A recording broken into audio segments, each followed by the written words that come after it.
इसलिए जो महामारी बीमारी कानून था,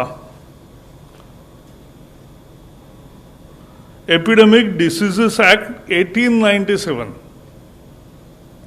बहुत पुराना कानून है।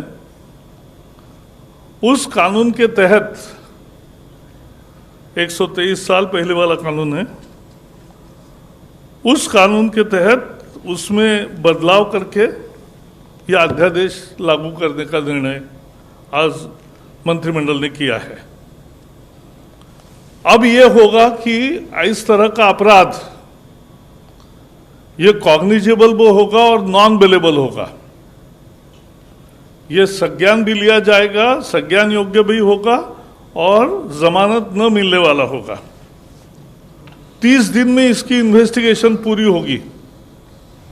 सीनियर इंस्पेक्टर के लेवल पे ही इन्वेस्टिगेशन होगी और 1 साल में फैसला आएगा और सजा भी कड़ी सजा का प्रावधान किया है। 3 महीने से 5 साल सजा हो सकती है अगर इन पर हमले हुए या कोई नुकसान किया, और 50,000 से 2 लाख रुपए तक का जुर्माना देना पड़ सकता है। 50,000 से 2 लाख रुपया केसेस के ग्रेविटी पर तय होता है। और अगर बहुत गंभीर हमला है,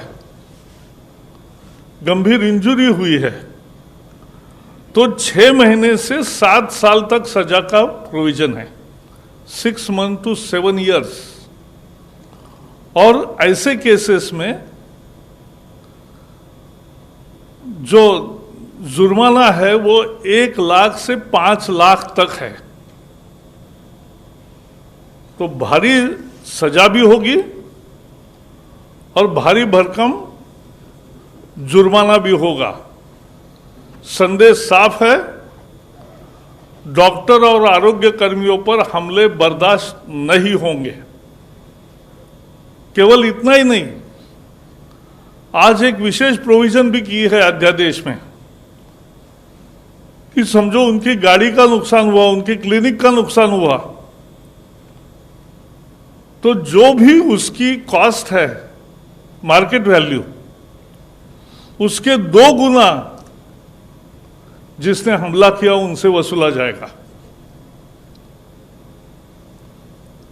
जो भी कोई हमले के लिए जिम्मेवार होंगे, उनसे जितना नुकसान हुआ है उसके मार्केट वैल्यू का 2 गुना ज्यादा ये उनसे भरपाई, कॉम्पेंसेशन के रूप में लिया जाएगा।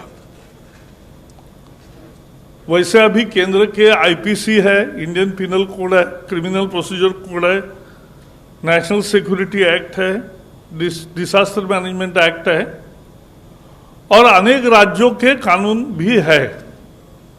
लेकिन फिर भी सबकी मांग भी थी कि देश भर का कानून बने और इसलिए आज पूरे देश में लागू होने वाला अध्यादेश आज लागू किया है।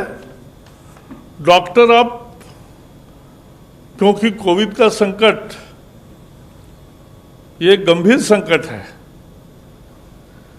इसमें बिना टेंशन डॉक्टर और आरोग्य कर्मी काम कर सके, ना उनके साथ कोई हमला होगा, ना उनके साथ कोई जाति होगी। इस तरह की व्यवस्था अब कायम होगी। आपको पता है, मोदी सरकार ने ये महामारी का संकट आने के साथ ही अनेक कदम उठाए और सारे आरोग्य सेवा में लगे हुए सभी कर्मचारी, डॉक्टर से लेकर आशा वर्कर तक, नर्सेस से लेकर स्टाफ तक, पैरामेडिक्स तक से लेकर अन्य लोग भी, इन सबके लिए 50-50 लाख का इंश्योरेंस शुरू किया ताकि मद निश्चिंत होकर आदमी काम कर सके। और इसलिए ये इंश्योरेंस का काम किया। दूसरा एक बड़ा फैसला लिया कि आयुष्मान योजना के लाभार्थी, अभी समझो किसी को कोविड है तो वो कोविड हॉस्पिटल में जाते हैं, वो एम्पैनल्ड हॉस्पिटल के सूची में नहीं है, लेकिन फिर भी उसको ट्रीटमेंट भी मिलेगी और उसका खर्चा भी मिलेगा, उसको पैसे नहीं देने पड़ेंगे।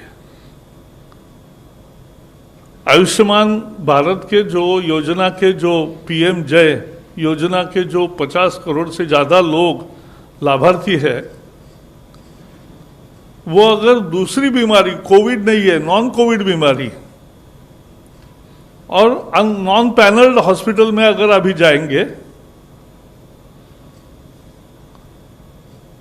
तो सरकारी अस्पताल के सर्टिफिकेट से उनका भी ट्रीटमेंट होगा और उसका पैसा नहीं लिया जाएगा। आपको मालूम है इस देश में कोविड हॉस्पिटल नहीं था। कोविड हॉस्पिटल क्यों? दुनिया में नहीं था, अपने ही देश में क्यों?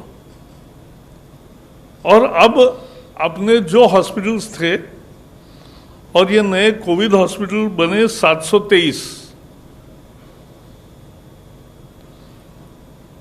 इसमें अब 1,86,000 लगभग 2 लाख बेड्स आइसोलेशन के तैयार हो गए हैं।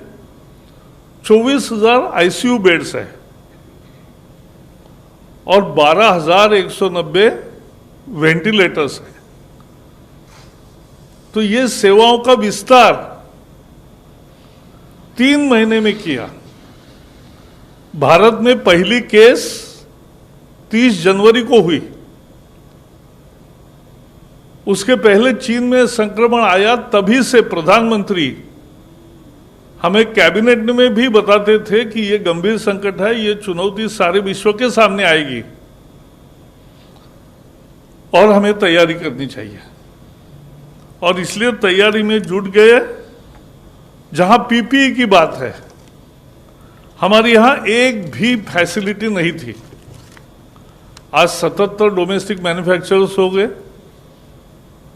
और 1,88,00,000 इतनी इनको ऑर्डर दी है और रोज सामान आ रहा है। N95 मास्क जो डॉक्टरों को लगाने चाहिए, जो आरोग्य कर्मियों को लगाने चाहिए, जो कोविड के पेशेंट से ट्रीटमेंट का काम करते हैं, उनको लगाना चाहिए। इसके अभी 24-25 लाख है उपलब्धता और 2.5 करोड़ लगभग ऑर्डर दिया है। तो ये विस्तार है सेवाओं का। तो ये काम किया है और इसलिए मुझे लगता है कि पूरे आरोग्य कर्मियों के आरोग्य परिवार का ही पूरा ख्याल रखने का सरकार का मनोदय है और यही मनोदय आज के इस अध्यादेश से साबित हुआ है।